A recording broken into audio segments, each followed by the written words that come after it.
If you would like to get your song reviewed, dear listener, there's the Filthy Capitalist option. As Sori says, 125 gets you straight to the head of the line. You don't have to be part of the alliance. You don't have to be part of the group. Wait a minute. And the biggest thing is you don't have to wait. You hop, skip, and jump right in front of everybody. 125 gets you there. You do that 3 times, and then get mashed down to the $75 rate for perpetuity. Yes! Also, there is a band review option.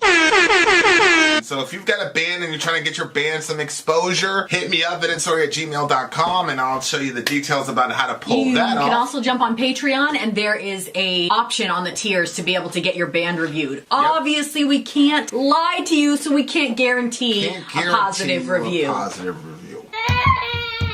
Get what you get. It's just rubbish. Rubbish. Rubbish. That's British for garbage. My favorite is the community option. $1 at the gate gets you in a Patreon. You get to join an alliance. The alliance joins their points together, and that helps determine what songs that we do.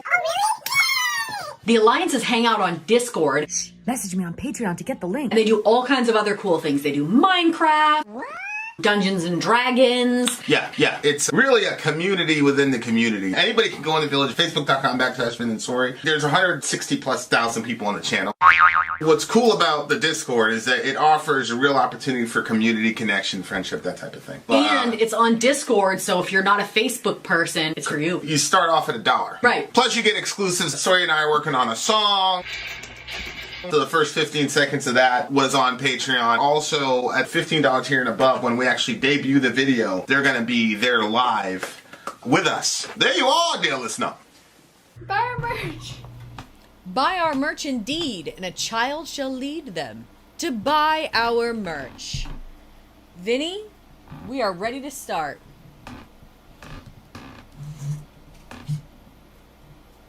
Well, what about you guys? Does it make you more miserable to know that other people are not suffering to the degree that you are? Like, for instance, if everybody had showers that, like, sprayed you from all angles, and then, like, some random poor folk only had, like, the one, so you have to do the rotisserie chicken to warm yourself, like, then you'd be more annoyed with that. But when you're in a shower and you're like, man, see, usually what I do is I say, okay, the water pressure, maybe if the water pressure's bad or if the water doesn't get hot enough, I tell myself, you know what? I'm living in luxury because I didn't have to go down to the river to collect this water. I'm still doing this. It's coming out, like, and I don't have to do anything. I just have to turn a knob. But when it shuts off completely, then there's nothing you can say, because if I had gone down to the river, I'd have some fucking water. Anyway. So then Adam and Eve never got upset about anything because they didn't have anybody to compare it to. I'm not speaking for them. I'm speaking for me. Okay, so Okay. Somewhere Rainbow? No. Calexico, Victor Jara's hands. This comment is from Negative Vibes. Calexico. I see what's happening. They are a southwestern folk band hailing from Tucson, Arizona.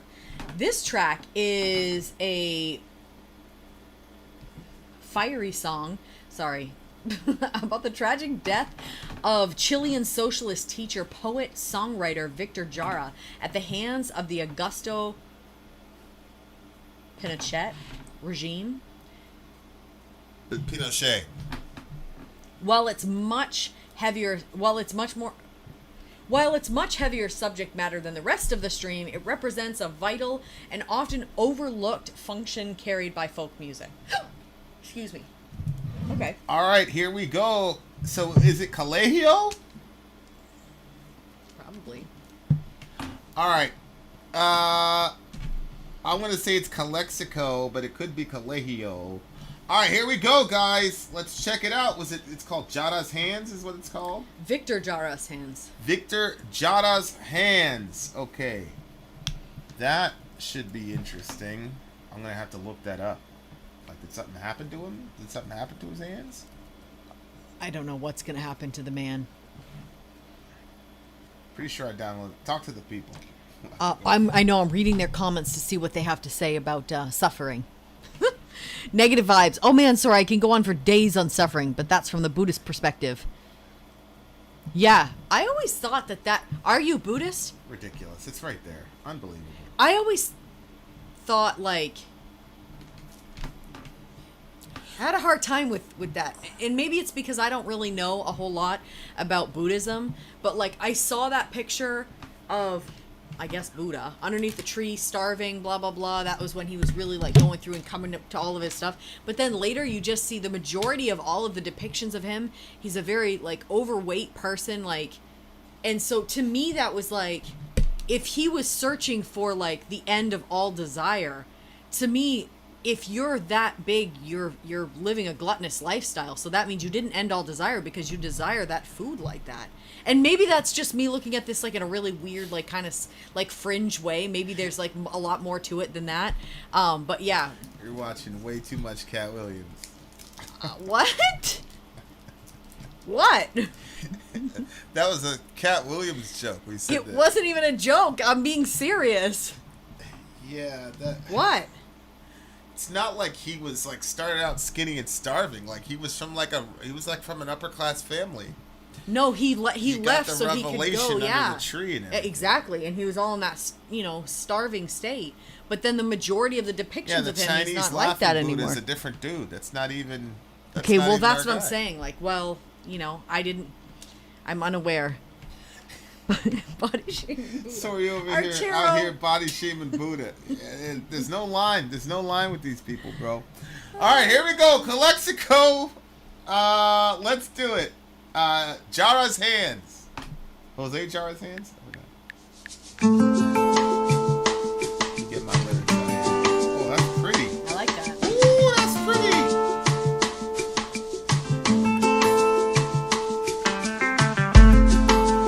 Wire fences still coy with flowers of the night, This would be fun to sing with. songs of the birds like hands call the earth to witness, sever from fear before taking flight.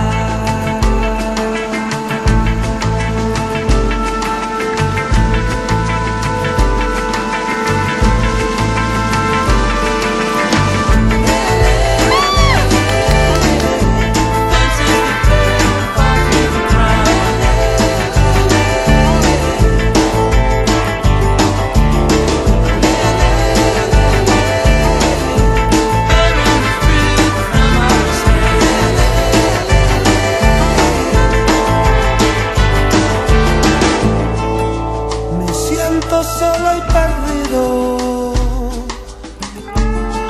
Una vela alumbra mi camino,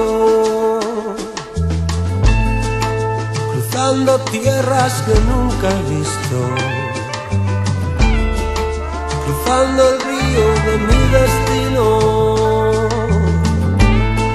Solo soy un chico más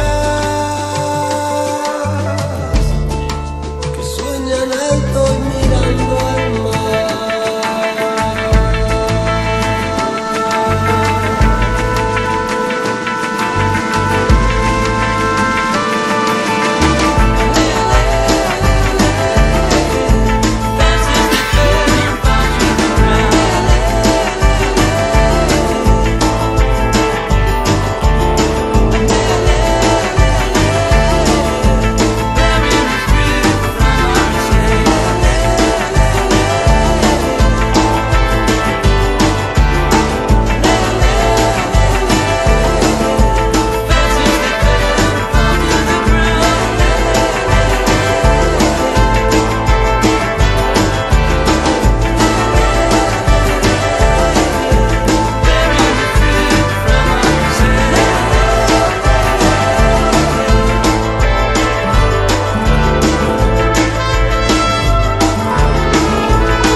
Well, I decided I wasn't going to read the lyrics and engage in that sorrow. I was going to wrap myself in ignorant bliss and enjoy the sound of the song. It was a fun dancing song.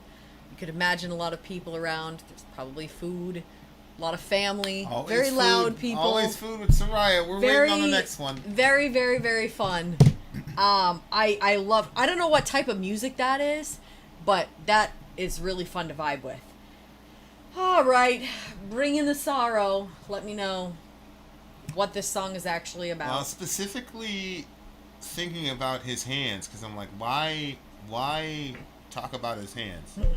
I covered the screen over there. I didn't even want to know. Pinochet's soldiers rounded up Chileans who were believed to be involved with leftist groups, including Allende's Popular Unity Party, on the morning of 12 September 1973. Another person said it was 11 September 1973. Jara was taken prisoner along with thousands of others and imprisoned inside the Chile Stadium.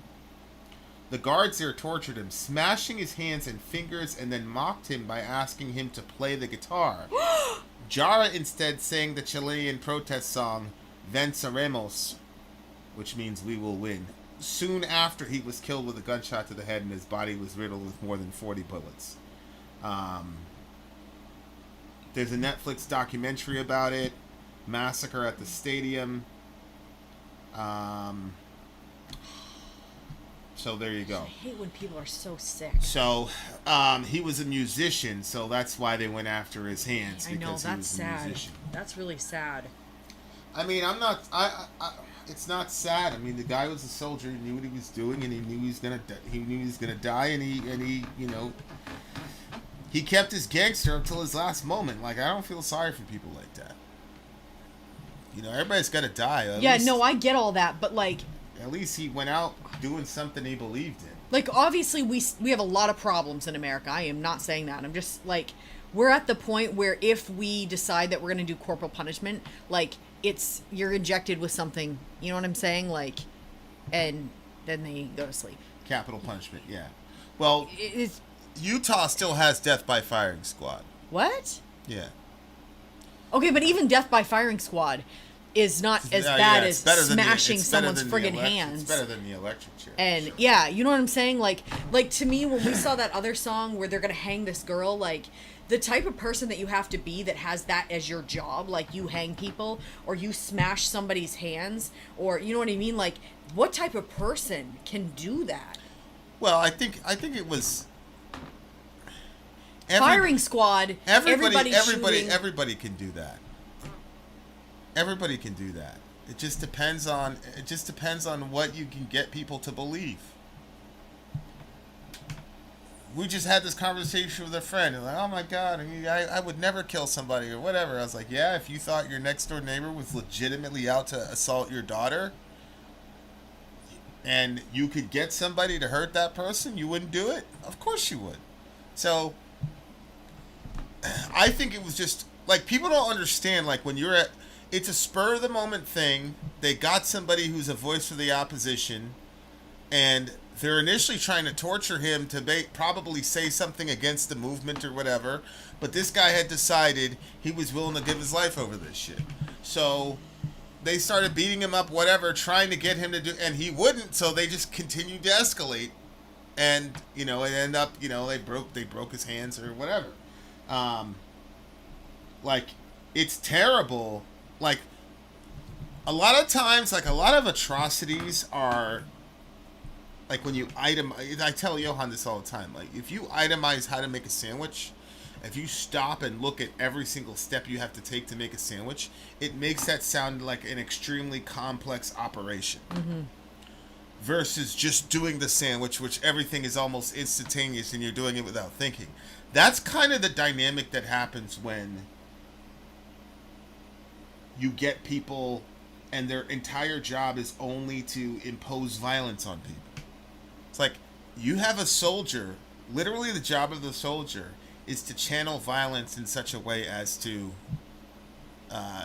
get people to agree with you or they leave the planet. Mm-hmm. So when you're in the middle of that and there's an uprising and there's a coup and all the rest of that, what do you think, like, these, no disrespect, but if these Trump folks in January 6th, if they were successful and caught Mike Pence, they would have killed him. But all of these people are people that voted for Mike Pence. Mm-hmm. So when a mob mentality gets it, when you get infected with a mob mentality and you believe you're at war and you believe you're on the side of righteousness, because that's another thing that people, it's a burgeoning psychological industry, and there's not a lot of literature on it because of obvious reasons. But one of the issues is comparing trauma of soldiers who believe that they did something righteous versus a trauma of soldiers that believe that they were used by, you know, an empire for alternate reasons. What's the recovery like? What are the comorbidities between the both? Are they the same? Yeah. Does it matter? Yeah. All those types of things.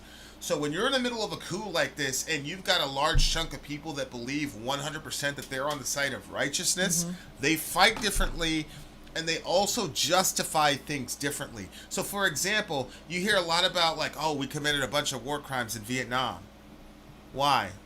Because the ultimate meta-narrative about Vietnam was that we were there unjustly. So the shit that we did to those people validated that. But you don't hear about the Dresden bombings where we bombed and basically burned alive a bunch of innocent German civilians. And that's because people have come to the conclusion that there is no such thing as an innocent German civilian. And that to be German in World War II is to be marked for whatever kind of death, and we don't care, because the overarching meta-narrative was that you guys were the worst fucking version of humanity ever, and we and everybody that was on our side, I mean, we were the good guys. And so if you believe that you're the good guy and you believe that the other guy is totally bad, you will do anything when you catch one of those folks. Like, I didn't understand. I remember being a kid and being like, yo, the Romans had no beef with Jesus. Why were they doing that to him? And I didn't realize until a couple years ago that there had been an uprising that week where a bunch of these Sicarii had jumped up and started attacking Romans, and they had killed one of them. Which is why Barabbas was locked up, because he was there for insurrection and murder. He had bodied one of those Romans. So it was in that context where they had lost one of their guys and whatever, and they're looking at Jesus. They thought Jesus was part of this gang, and they thought he was a ringleader of that gang, and hence why they said, oh, you're a king, you know, all that. I'm like, yo, why were they so brutal? It's because they were at war and they felt like they caught somebody from the opposition. That's what was going on. I don't think that if there wasn't an uprising previous to that, that they would have dealt with Jesus that way. They would have still scourged him and all the rest of it. But all the extra shit, that came about because they were in the middle of a war and they believed in the rightness of their cause. Totally, and in the total evil of everybody else around them. That's why, like, people have a real issue with the war crimes in Vietnam, and you'll never hear anybody talk about the war crimes of World War II, because the overarching meta-narrative is that we were good in that war, we were bad in Vietnam. Yeah.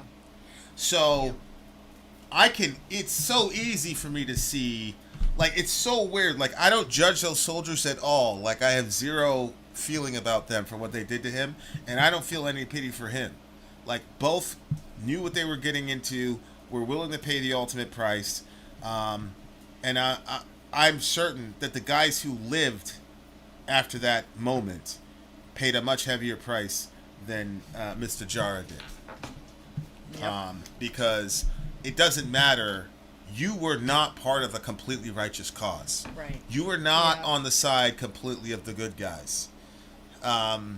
You just weren't. So, like, it's hard to contend with. It's a crazy story. It's a really and Middle Earth is right. The Viet Cong did crazy things as well.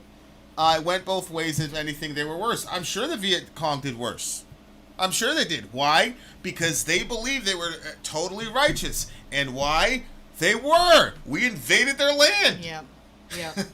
If they wanted to hook up with Russia and be communist with Russia, they're allowed to do that. So when you portray yourself as we're innocent, we're these innocent rice paddy farmers, here come these Americans, it allows you to do the most evil, fucked up shit.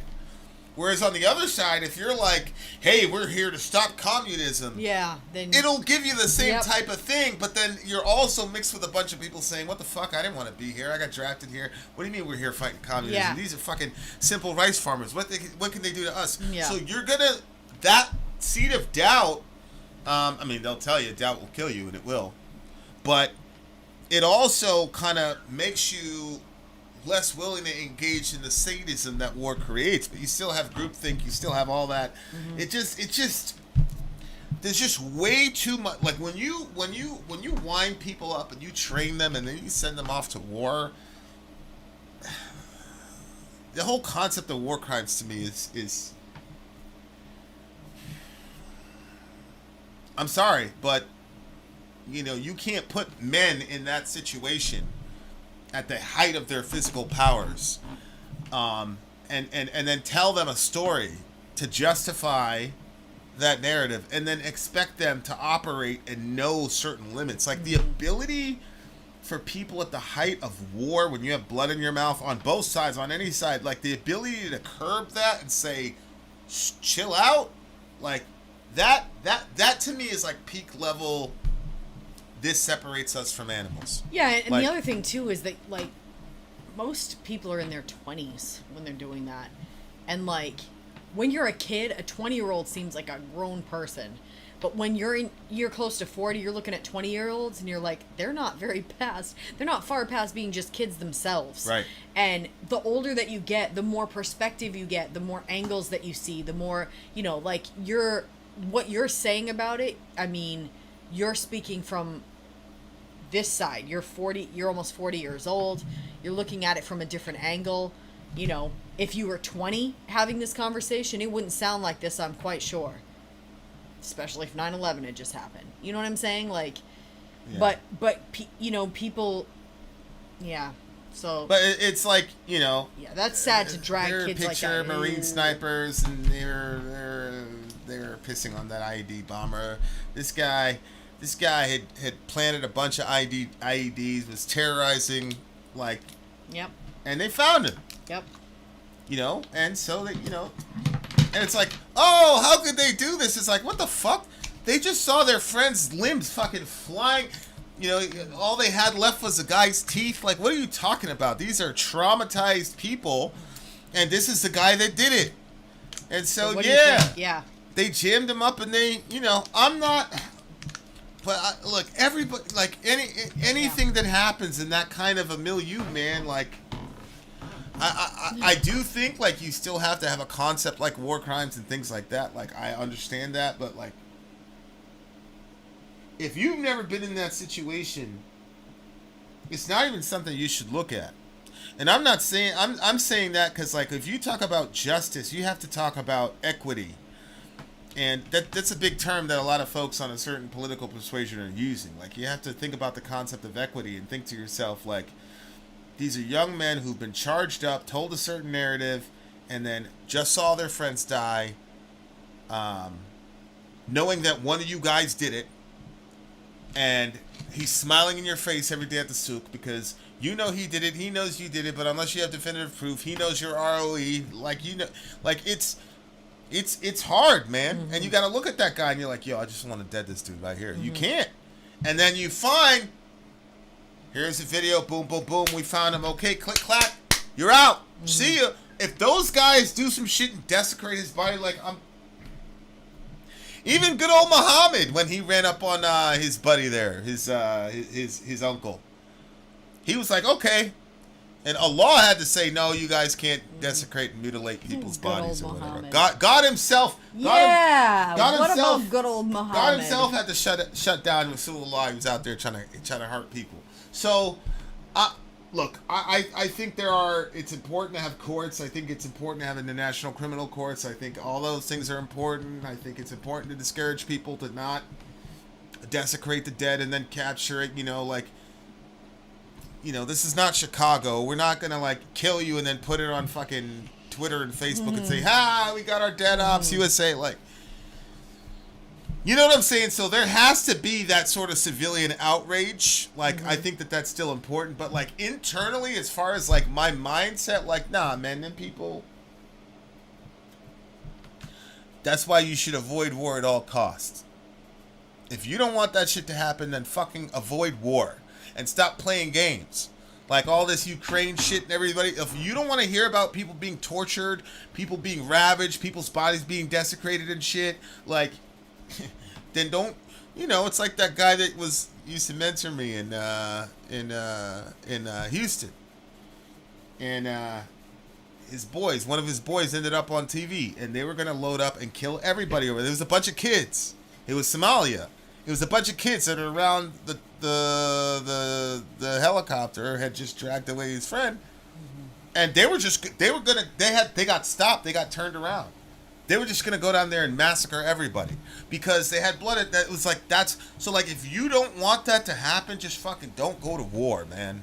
I'm sorry, but I just don't understand like how it's humanly possible to get people to that edge of doing psychopathic, horrible violence and then expect them to just pull it back like they're computers or something. Like that's not how it fucking works. But like this is a mentality that Americans have to tell themselves so that they can justify themselves.